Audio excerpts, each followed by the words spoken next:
Today we're talking about Darksiders 2, which sort of tells the story of death. We've talked about War in the first game, and we really wanted to tell the story of one of his brothers for this game. War is more of a stoic, no-nonsense, charge through and kill everything guy. Death's a little more subtle, agile, cat-like, a lot more finesse to his combat and his style. The story in Darksiders 2 is actually concurrent to the first story, and it kind of tells the story, well, what was Death doing while this is going on with War? And the basic gist is Death's out to prove that War didn't commit the crime on Earth. To spare his brother from oblivion, the second horseman rode forth.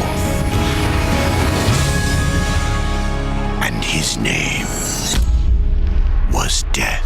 So Darksiders 2 carries all the basic elements of the first one, all the exploration, adventure, puzzle solving, combat, all that kind of stuff. And it really just adds a lot more depth. There's a lot more NPCs to interact with.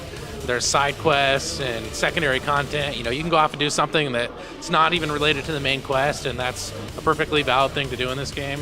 And you as a character have a lot more options and depth in how you can progress. You can level your character up, get cool new equipment, choose how your skills advance and all that sort of stuff. So it really personal to the character to allow them to personalize their death and make him different than everybody else's.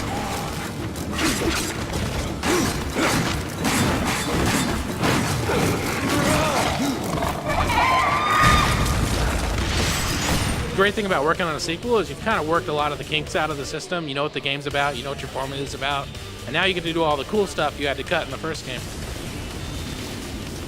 I really believe that Darksiders 2 sort of represents the culmination of what we wanted the series to play like in the first place. And it's got all those elements we've always wanted in there.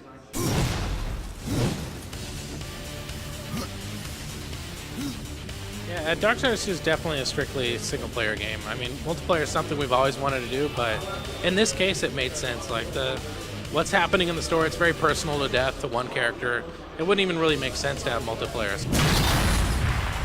So the Wii U port of Darksiders, it's actually a whole group of different people working on that project.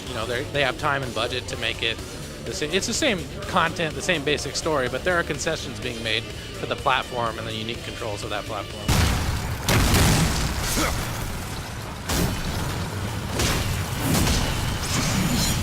There's a world to explore, there's people to interact with, there's stuff to do. You're not just on a linear path from the beginning to the end of the game.